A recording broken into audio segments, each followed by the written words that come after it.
Spotlight.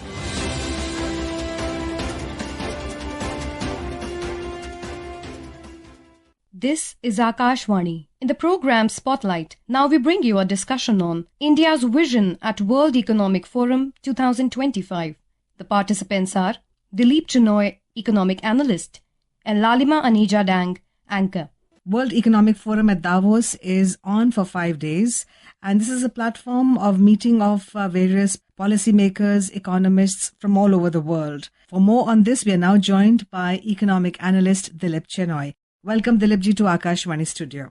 Thank you, Lalima. India's theme at the World Economic Forum 2025 is Innovate, Inspire, Invest for a Sustainable Future. Sustainability seems to be the new buzzword. How would you elaborate on the key components of this theme, and how is India aligning with this theme, especially its economic and environmental policies? If you take the theme Innovate, Inspire, Invest for a Sustainable Future, I think this aligns closely with India's economic, technological and environment policy frameworks. So if you look at Innovate, India is focused on technology and digital transformation. We've recently announced a whole new national program on artificial intelligence, quantum computing. We are world leaders in digital public infrastructure, green technologies and biotechnologies. And the initiatives like the India Stack, which is the UPI and Aadhaar, which is now we are driving to get memorandum of understanding with different countries in the world. And our AI-driven solutions actually align it with the entire world and the discussion that is happening there.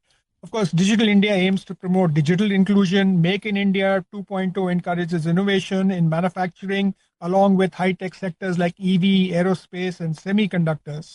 Inspiration, if I did the second theme, our leadership in climate action. We are positioning ourselves as a global role model in achieving climate goals. We have agreed to try and reach net zero by 2070. And of course, our leadership in programs such as International Solar Alliance or the Prime Minister's Mission Life, which is Lifestyle for Environment. It all aligns with our whole program. And if you look at the social inspiration that we are trying to do, large-scale implementation of social welfare programs like Jal Jeevan Mission, our Swachh Bharat Mission, and we are trying to inspire other countries for inclusive and sustainable development. Mm-hmm. On the third pillar, which is investment, attracting in foreign direct investment, the PLI schemes at state level focus, which are here. US this time, when President Trump took over, he talked about US going full on artificial intelligence. India has always shown interest in artificial intelligence. Do you think there's going to be a healthy competition there? No, I don't think it's a competitive thing. I think what's actually happening in the artificial intelligence world, because of the requirement of large language models and the different infrastructure and the different things that you got to do, it has to be a collaborative effort. While you might see some American firms taking leadership in that and doing stuff on their own in different parts of the country, but at some level, there has to be collaboration. So companies might differ. There has to be collaboration on regulation. There has to be collaboration on building safeguards, building rails across this. So a lot of collaboration would be required. But yes, as you mentioned, there will be competition among existing companies. You had both N. Chandrasekaran and Sunil Bharti Mittal speak at their sessions. Both talked about the vision for their companies. You had Salil speaking from Infosys. So yes, at one level, there will be competition, but I think collaboration will be good. And maybe the future in this space is co-opetition, which is collaboration and competition. Moving on, the Maharashtra government signed 54 MOUs, Dilipji, and they were worth approximately 15.70 lakh crore at the World Economic Forum 2025.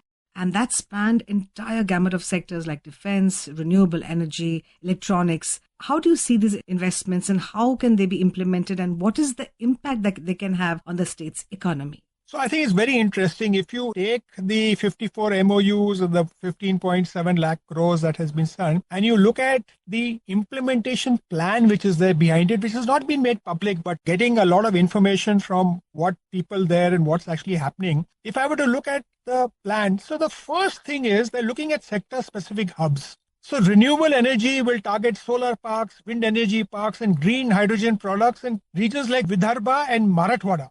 You would not typically hear that. Electronics is looking at hubs near Pune and Aurangabad. And of course, the whole development of aerospace and defense parks is both in Pune and other actually there and integrated into the state's industrial policy there.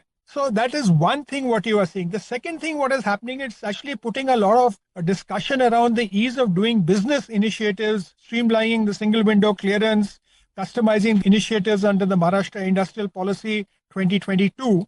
The other aspect is if you look at the infrastructure and workforce development, given the diverse nature of these projects and spread across the state, the integration with the PM Gati Shakti program and the logistics network for efficient connectivity, and because so much investment is coming in and there's a need for skilled labor, so skill development initiatives under the Skill Maharashtra to create workforce for advanced manufacturing. So it's expected to create over 6 lakh direct and indirect jobs, right, with a focus on green jobs and high-tech manufacturing. And of course, you will find a boost to the state GDP. You will see Maharashtra emerging as a renewable energy center, aligning with India's net zero goals and reducing dependence on fossil fuel. And understandably, it will actually promote Maharashtra as a preferred destination for foreign investment and India as a destination for foreign investment. Well, the Maharashtra Chief Minister, Mr. Devendra Fadnavis, after signing the MOUs, had this to say. हम लोगों ने करीबन 16 लाख करोड़ के MOU sign किए, जो अपने आप में एक रिकॉर्ड है.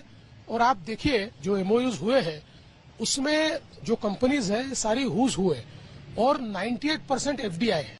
The Andhra Pradesh Chief Minister participated in strategic meetings at the World Economic Forum 2025 and he focused on natural farming, human mission collaboration and green hydrogen. How do these discussions integrate with India's national priorities in sustainable agriculture and clean energy? Chandrababu Naidu has always been very clear on his objectives from the World Economic Forum meeting.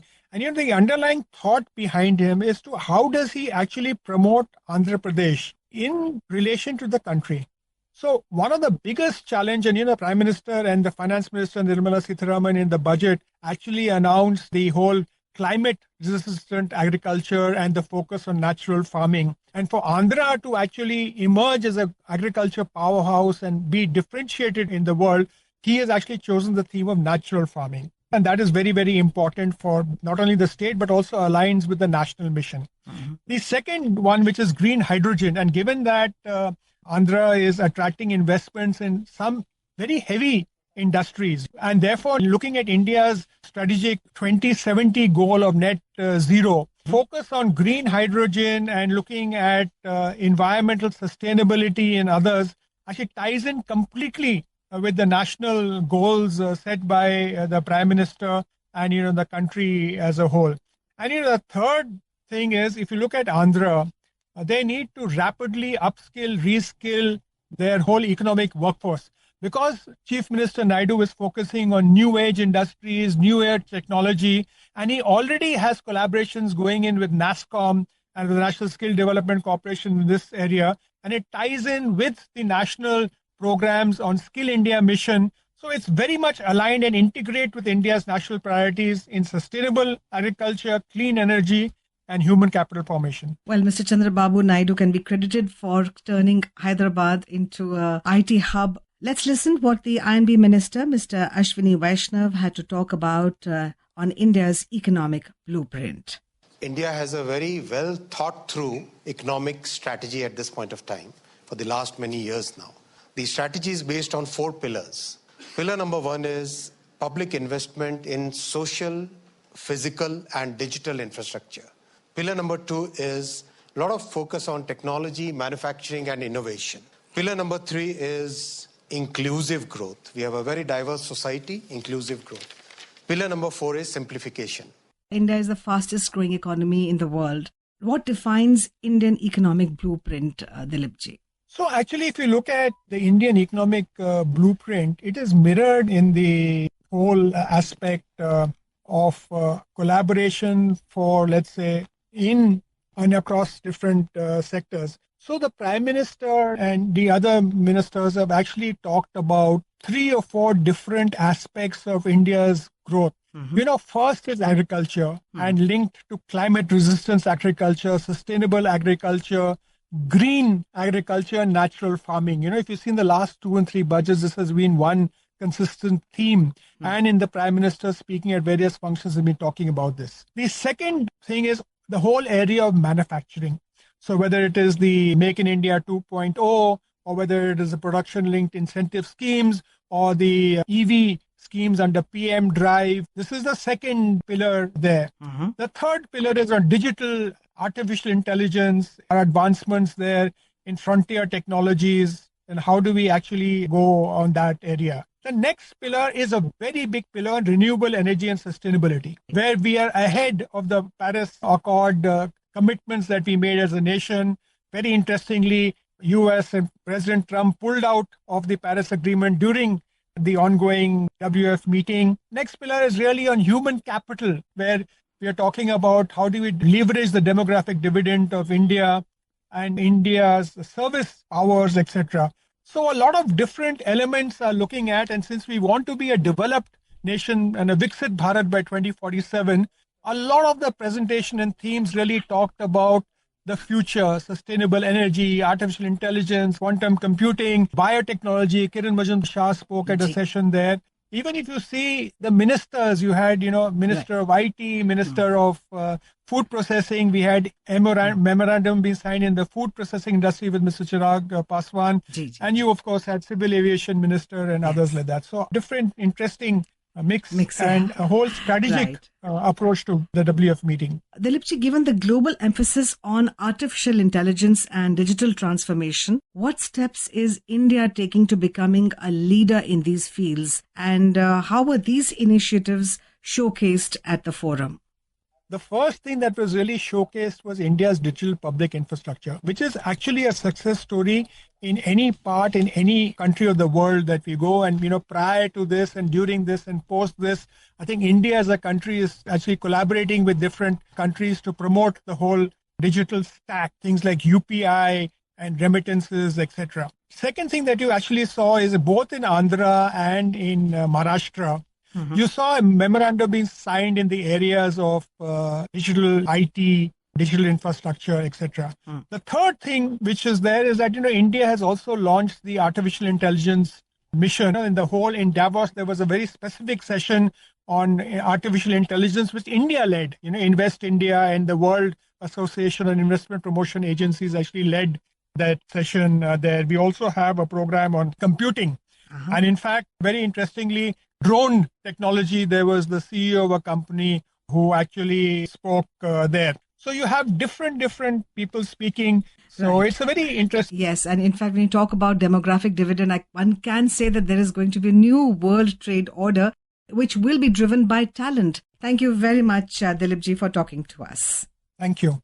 You are listening to a discussion on India's vision at World Economic Forum 2025. The participants were Dilip Chenoy, Economic Analyst, and Lalima Aneja Dang, Anchor. This program was produced and presented by the News Services Division of Akashvani. You can listen to it on our mobile app, News on AIR. This program is also available on our YouTube channel, News on AIR Official. You may share your feedback about this program through email at airnsttalks@gmail.com or WhatsApp on 9289094044. Spotlight.